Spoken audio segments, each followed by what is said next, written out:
Magandang araw mga ka-Shengjingkai. Kumusta? Kumusta sa mi amigas? Nandito na naman po ang inyong Feng Shui Consultant na Kikay dito sa YouTube channel nating Shengjingkai, at kayo ay wini-welcome lahat yung mga ating mga real supporters dyan sa ating mga from UAA, from Europe, from Asia, lahat po yan, from Pinas natin, Asia rin po yan. Para lang tayong Pinoy henyo niya, no? Saan po ba? So, yun ang ating topic ngayong araw na to, ay very interesting at talaga pong makakatulong sa inyo na hindi sasabihin sa inyo ng ibang tao. Ako po ay inaral ko po talaga ito ng matagal na panahon, at marami na po tayong napurbahan dito na talagang makakapagpabago ng inyong swerte sa buhay. So ako po, si Shengjingkai, isang legit na Feng Shui consultant dito sa YouTube channel, at nag-aanyaya sa inyo bilang ang aking pangalan ay Kai. Ito po ay nangangahulugan sa salitang Hapon na ito po ay isang pagtitipon. Wini-welcome ko po kayo sa isang pagtitipon at isang selebrasyon, masayang selebrasyon. Yan po ang ibig sabihin ng aking Kai na ipinangalan ng aking pinakamamahal na lola, no? Ni Lola Generosa Camiso, na talaga namang Lola's girl po kasi ako. So, yun po, may connection po yan sa topic natin ngayon. Ang aking, yun po, nagulat din lang ako na pagdating ko sa Japan na ang ibig palang sabihin ng Kai ay isang pagtitipon at masayang selebrasyon. Pero, nung ako po'y tinawag na Kai ng aking lola, ay dahil po sa ang lola ko po ay Bisaya descent. So, siya po ay, ang salita po yatang mahal sa Bisaya is pangga. At ang lola ko po, sa sobrang kakyutan ko raw po nung araw, pero akyut na ngayon. So, ang tawag niya sa akin is Pangkay. And then, later, na hanggang yung Jing ko ay nagkaroon na ng dugtong ng Kai. So, naging Jingkai na po talaga ang ating, ayon naman sa aking Pachi, na ang akin namang Chinese name is yung Sheng po. Kaya, yan po ay nadugtong natin ng Shengjingkai. Kasi, kung kayo po ay nakapachi, alam nyo na po ang dapat na mga pangalan na idinadagdag sa inyong mga pangalan. Para po, mas maganda ang swerte ninyo sa inyong buhay habang lumalaki. Pero hindi naman po lahat ng tao ay may privilege na maipapachi ang kanilang buhay nung bata sila, no? Hindi naman sila napachi. So, ang ating topic ay dito sa pangalan. Sa pangalan ngayon, at sa mga ka-Shengjingkai ko na nakabili lahat ng ating books all around the world, maraming salamat sa inyong lahat. At talaga pong, from the bottom of my heart, thank you sa pagtitiwala at sa trust ninyo, no? All levels of life ay bumili po ng ating book, at talaga pong, I am flattered po. At sobrang po talaga na, sabi ko nga po sa inyo, once na makauwi lang ako, talagang tayo po ay magkakaroon ng konting sorpresa. So, sa ngayon po, ito, alam nyo po, wala na po akong energy sa sobrang pagod. Because this is my 6 times video. Napuputol po ng napuputol. Kasi hindi ko po alam kung bakit nagsasabay-sabay ng tawag ang ating mga kaibigan, na napuputol po talaga yung aking videos. So, hindi naman po ako marunong mag-edit. Hindi rin po ako marunong ng mga kung ano-ano dyan sa technologies natin. So, ngayon, kumain lang muna ako ng marami para may powers ulit ako na ipagpatuloy itong videos na to. Kasi, ipapadugtong ko sana sa pamangkin ko. Kaya lang, natutulog yung pamangkin ko. So, mga ka-Shengjingkai, dahil ngayon ng mga buwan ng mga puso, sabi nga nila, kasi February, So, gusto kong batiin yung ating mga friendship na ipinanganak ngayong February. So, dito si Miss Norabel Canada, si Miss Teresa Renomiron, si Miss Lenny Bunag, ating mga celebrant po ngayong February. Sino pa ba? Si Miss Marisol Strong, ang ating kaibigan dyan. At meron pa, sandali lang talaga, nakalimutan ko na. Pero alam nyo, marami po talaga kasi tayong mga friendship dito.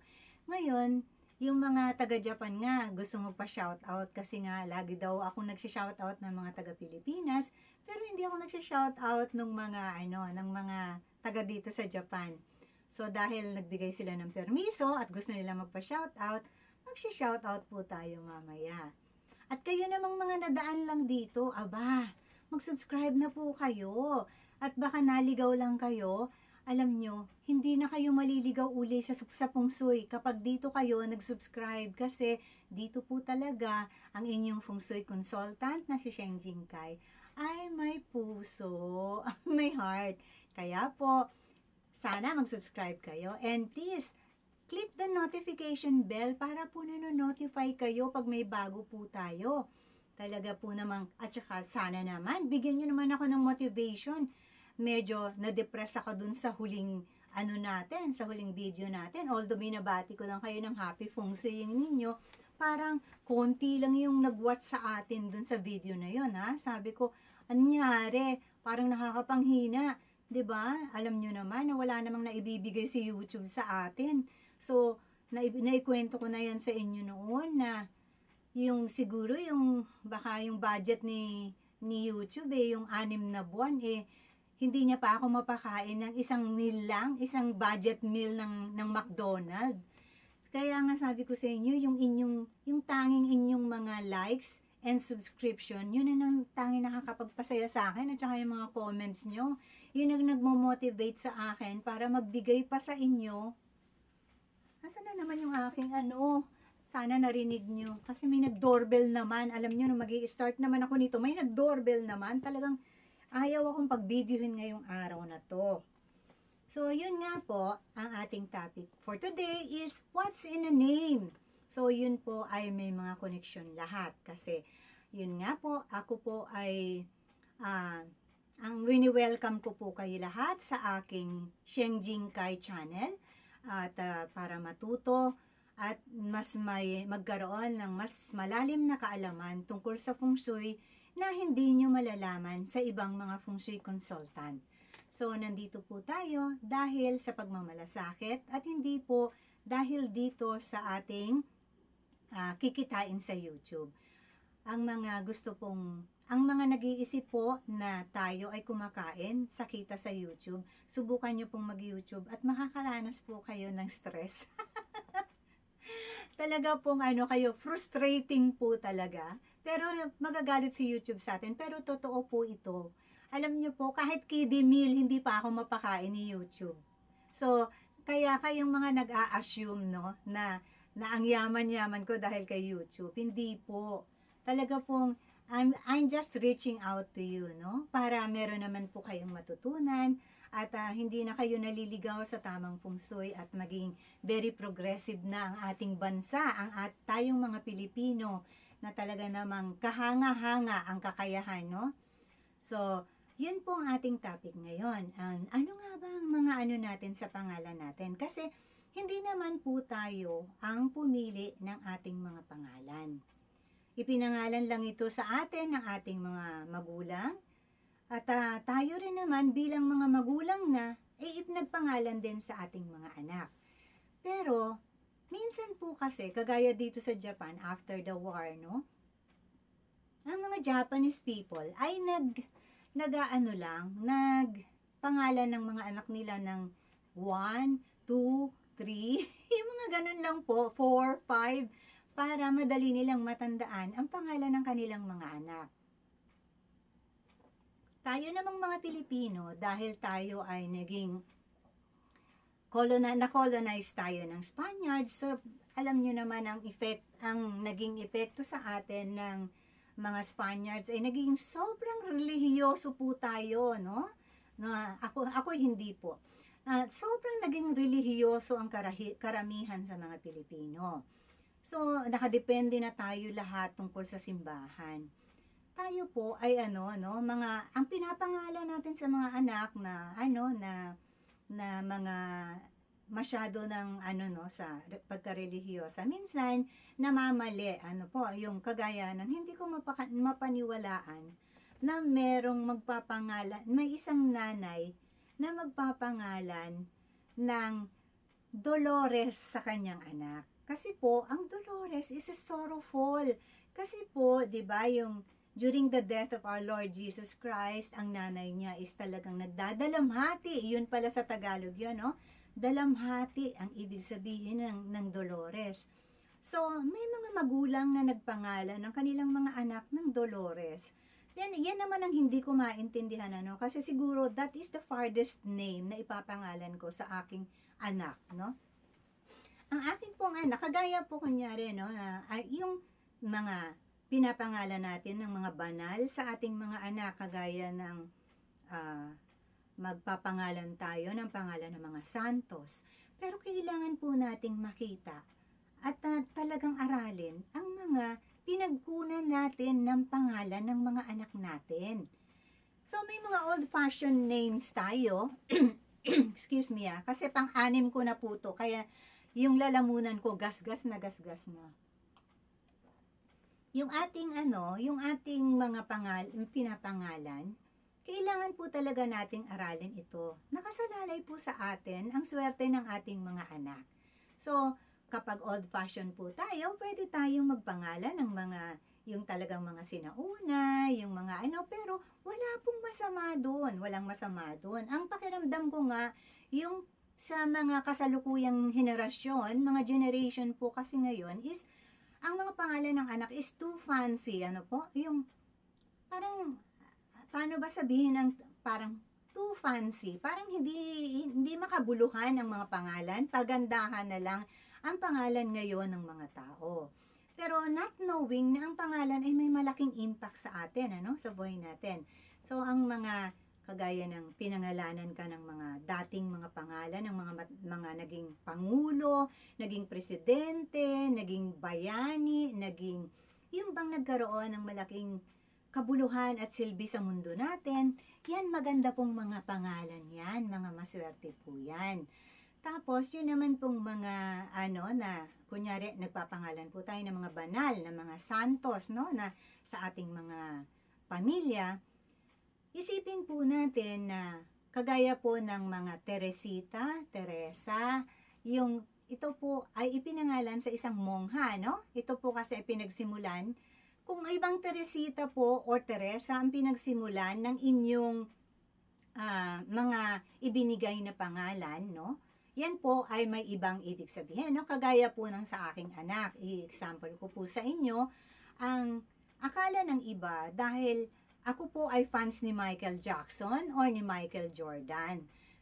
Pero hindi po nila alam na ang pinagkunan ko po ng pangalan ng aking anak ay isang archangel or arkanghel. Si Michael po ang kinuhaan ko po ng, kailangan kasi specified kayo kung saan nyo nakuha ang pangalan. Kasi hindi naman po dahil fans ka lang ni Michael Jackson, ipapangalan mo yung pangalan ni Michael Jackson sa anak mo. Hindi po. Ako po is the name of, my son was named after the greatness of Saint Michael the Archangel. Doon ko po kinuha ang pangalang Michael ng aking anak. So, kung kayo po, kunyari,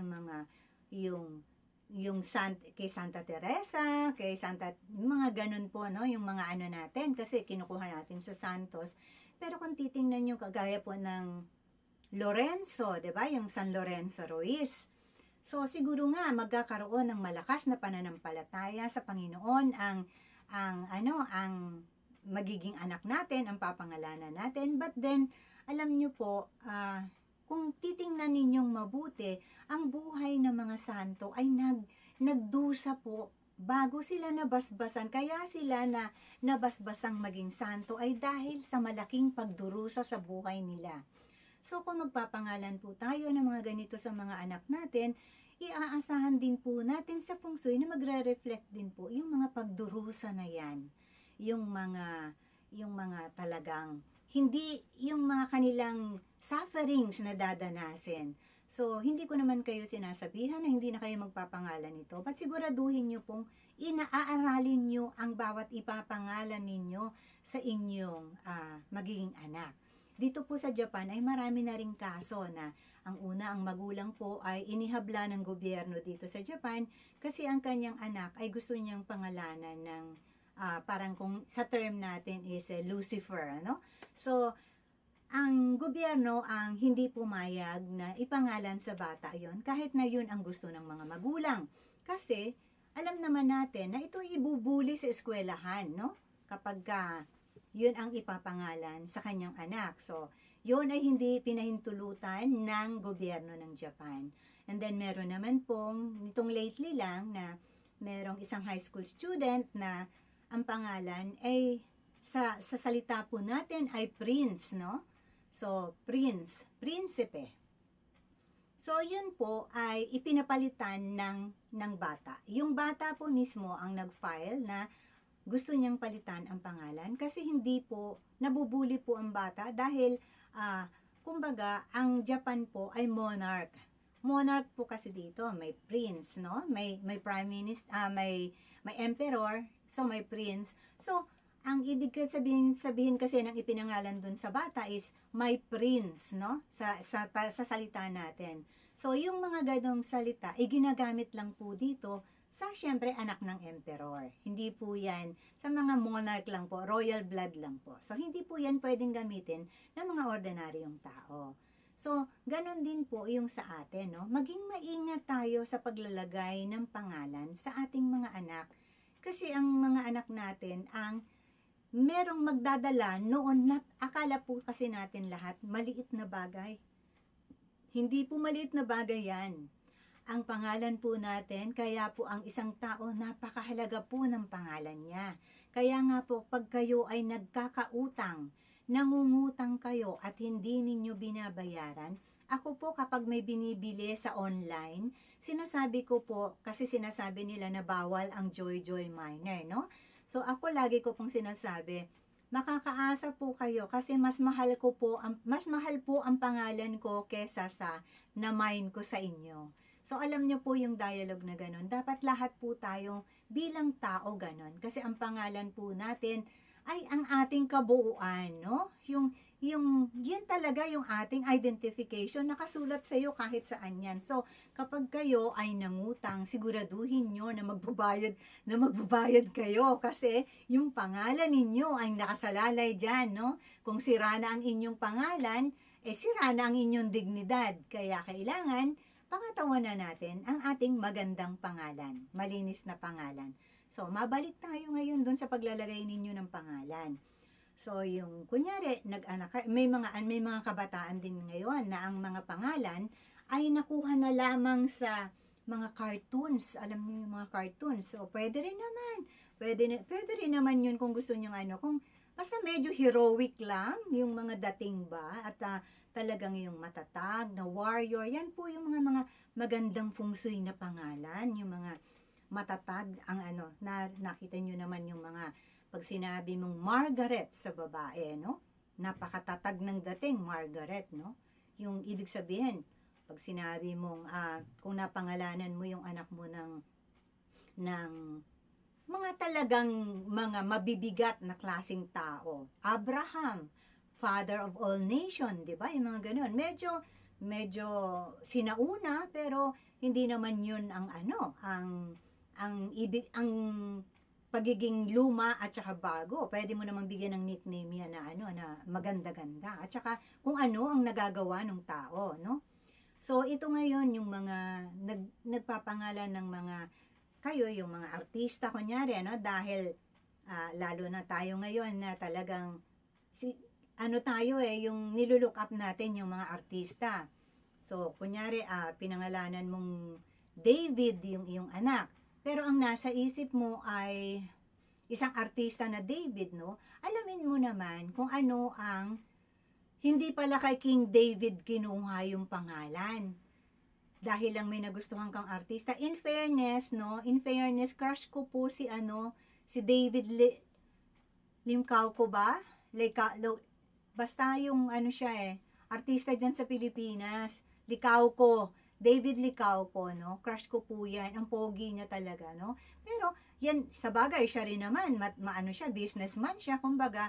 So, kung magpapangalan kayo sa tao, siguraduhin yung pinagkuhaan nyo na specific na tao, kung saan nyo ginaya ang pangalan, is maganda naman ang buhay at very, very, successful sa buhay, ganon, 'di ba? Yung pwede rin, 'di ba, nagpapangalan tayo ng Alexander. Alexander, kasi si Alexander the Great, 'di ba? Yung kumbaga na-conquer niya almost all Europe.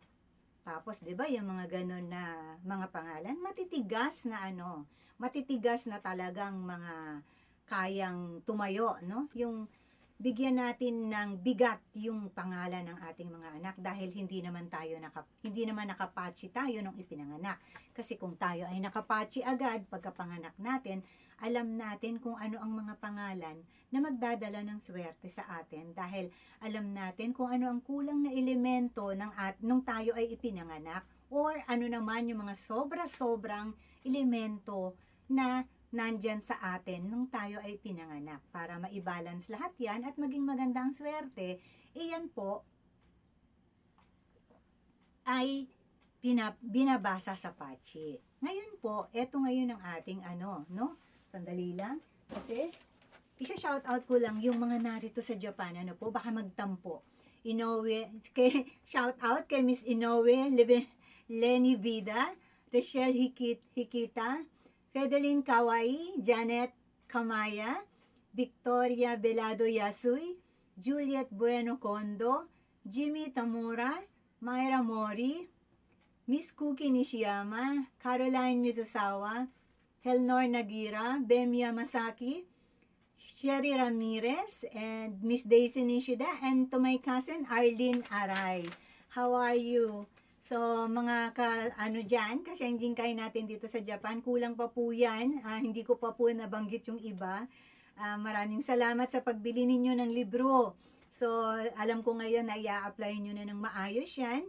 At ganun din po sa mga kasyengingkay natin sa buong mundo, sa UAE, sa UK, sa buong Europe, sa Asia, saan man kayo dyan, sa Taiwan, sa Hong Kong, lahat po, at sa Pilipinas pong mahal. Sa Pilipinas kong mahal, So, yan po ang ating shout out lang yan, So, maraming salamat sa inyong lahat na nanonood at sana naman na-depress po kasi ako sa inyo nung last video natin, kasi parang walang masyadong reaction itong last video natin, yung happy feng shui natin, kasi gusto ko lang po, kasi may bisita po kami, gusto ko lang po talaga kayong ma-reach out during that time, kaya naggumawa po ako ng short video na kahit na naka-joggers lang ako, para lang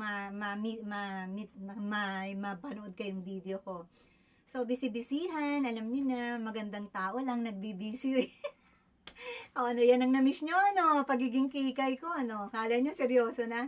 Hindi, alam niyo naman tayo dito sa Shengjingkai, nagbibiruan pero hindi naglolokohan. Tayo dito ay mga seryoso pagdating sa pungsoy. So, ayan po, ngayon yung mga napili na, okay, sige na pangalanan na So, ano ngayon ang gagawin natin? Nako, eto po, proven ko po ito, naaral ko po ito ng pagkahaba-habang panahon. Hindi lang po ngayong nagpungsoy, mahabang panahon ko na po ito dahil masyado po talaga akong mapag-aral, So, yun po ang nadiskubre ko na maganda talaga at maraming pruweba na nagbago. Hindi nyo naman po kailangang mapalitan ang inyong birth certificate kasi mahuhuli po kayo. Masama po yun, yung palitan ninyo ang inyong birth certificate. Ngayon po, ang gagawin lang natin dyan, may solusyon po si Shengjingkai dyan para sa inyo, para maging maswerte. Pero kung maswerte na po ang buhay ninyo, no need nyo na pong kailangan, no need na po na palitan ninyo ang inyong mga pangalan. This one applies to the failured ones, Yung mas marami kayong mga failure sa buhay, yung hindi kayo, alam niyo yun, pinagbagsakan ng langit at lupa, hindi po kayo, pero alam mo kung pinagbagsakan kayo ng langit at lupa, hindi po kayo nakakapag-YouTube ngayon. Kasi bago kayo makapag-YouTube, kailangan nyo ng wifi at saka ng data. So, ibig sabihin, hindi kayo pinagbagsakan ng langit at lupa. At huwag niyong i-rate ang mga sarili niyo na kawawa kayo. No?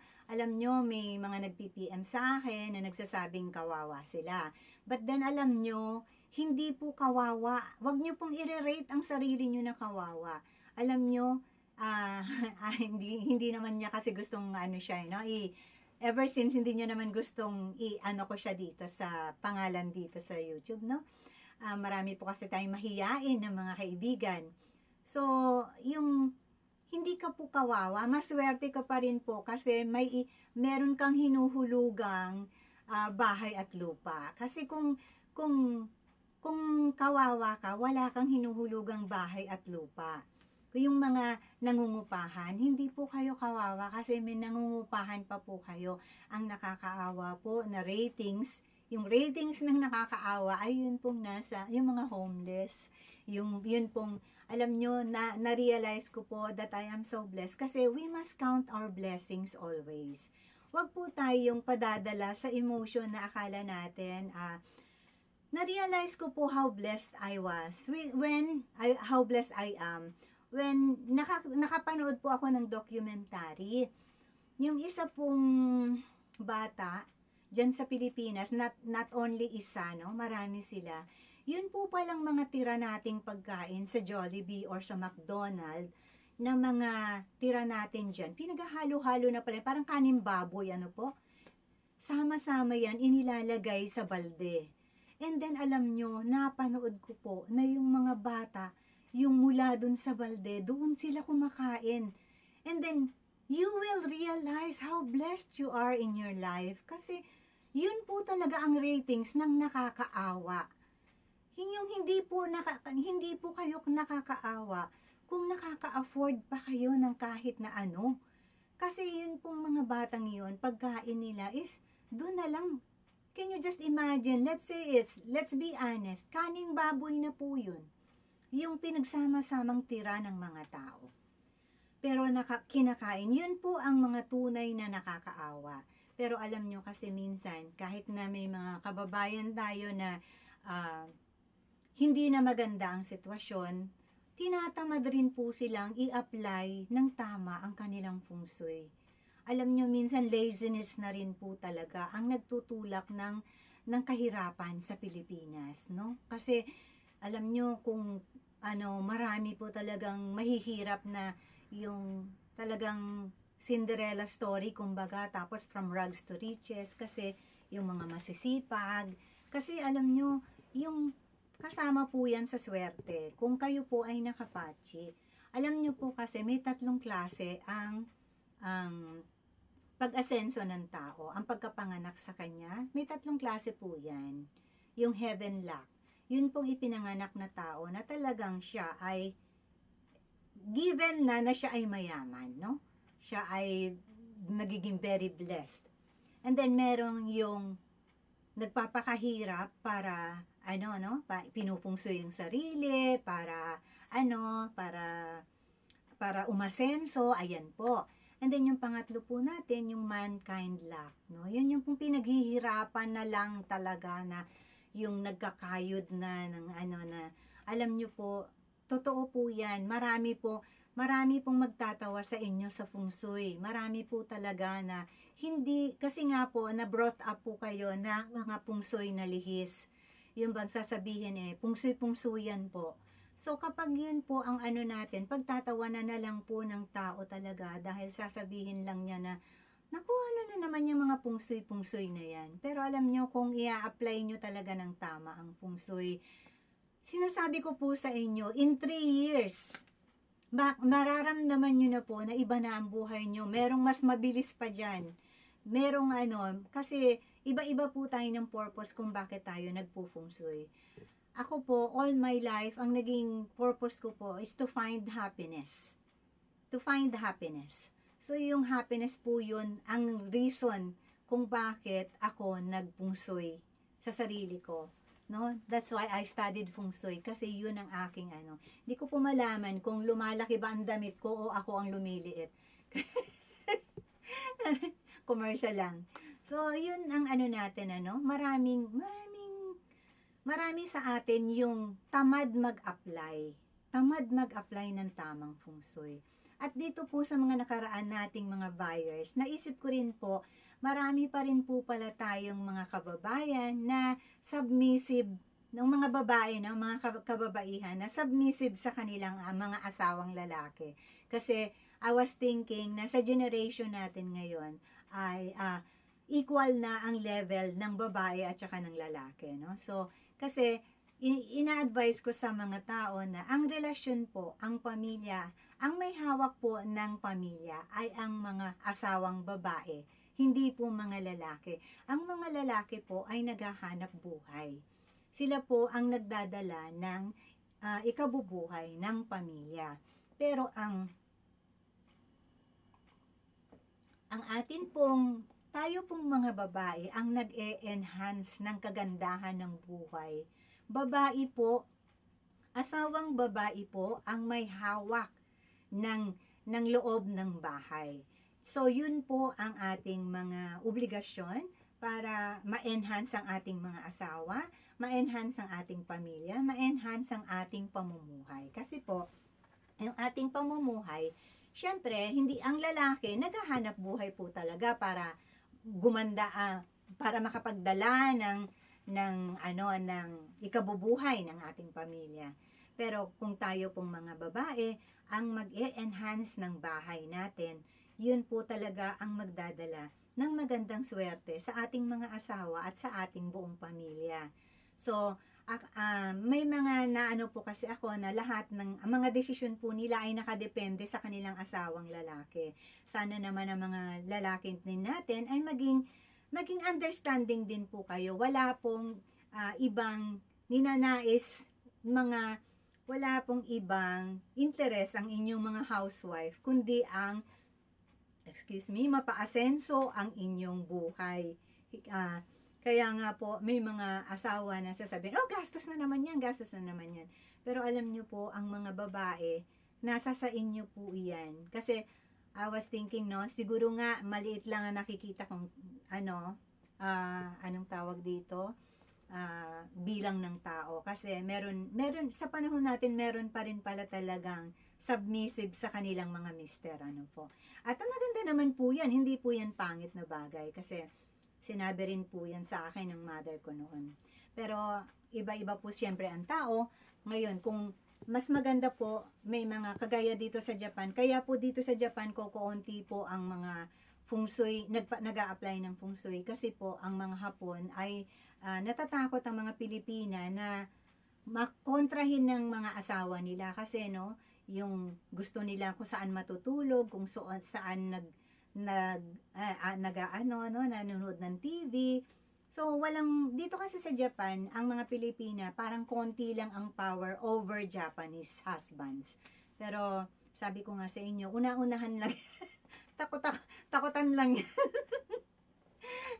Pasensya na kayo ha, maldita itong inyong feng shui consultant. Hindi, ang ibig kong sabihin lang po ay, wag po, kasi pag nag-o-oppose po ang inyong mga asawa ay may possibility po na hindi magiging maganda ang resulta ng inyong pagpupungsoy ng inyong bahay. So, mabalik po tayo ngayon dun sa pangalan. Ito na po yung aking advice sa inyo.